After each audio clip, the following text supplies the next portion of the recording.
Ny sokatra nanomboka tamin'ity androany ity kosa ny salon de l'étudiant izay tanterahana ety amin'ny CITE Ambatonakanga Tanora eo amin'ny 2 eo mo no andrasana mandritra ny hetsika izay tsy hifarana ratsy ny 20 ny volana Janoary izao. Ho toy ny salon de l'étudiant izay efa fanaony avy ao Madajeune ho fanampinareo tanora amin'ny fitadiavana sy misafidy ny sapam-piofanana izay tokony ho arainy sy ireo sakoly tokony ho atonony dia misokatra ho an'ireo tanora izay tsy mahatratra ny fidirana tamin'ny oktobra 13 teo ny salon de l'étudiant izay tanterahana etsy amin'ny CITE Ambatonakanga mandritra ny 3 andro. Araka ny risika natao tamin'ny mpikarakara ny hetsika dia sapam-pianarana manodidina ny 70 no atolotr'ireo sekoly 12 mandray anjara amin'ity salon de l'étudiant ity. Mba hanampiana ireo tanora misafidianana izany sekoly izany dia misy hatrany ny zava-baovao aroson'ny mpikarakara.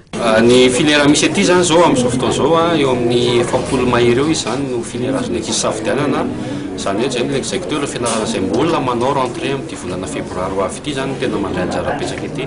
Faharoa manarakarak'izay zany ny zava-baovao ety amin'ny salon ihany koa dia ny fisian'ny lay formation atao hoe formation à distance na le hoe e-learning, zany hoe ahafahan'ny ankizy manao fianarana amin'ny ambaratonga ambony tsy any an-dakilasy zany izy fa amin'ny alalan'ny teknôlôjia vaovao na ny internet sy ireo fomba maro samihafa zany ahafahana manao an'izay fianarana izay. Zay zava-baovao natorinay ny ankizy zany amin'ity taona 2024 ity.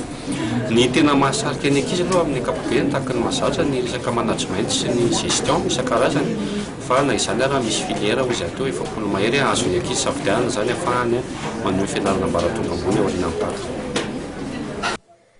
Maro azy safidianana ny sapam-piofanana izay hita mandritra ny salon de l'étudiant. Samy manana amin'ny mahaliana azy ireo tanora.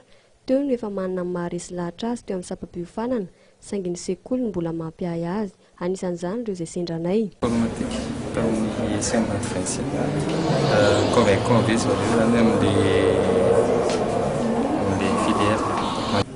Communication. Nina mahatonga le safidy de communication satria zay foana zany ianao ny efa hoe tanjoko hoe hanao communication. Araka ny resaka natao tamin'ny tompona andraikitra mpikarakara ny hetsika salon de l'étudiant dia anisan'ny sapam-piofanana mahaliana ny tanora ny gestion, paramédicaux, droit ary ny tourisme.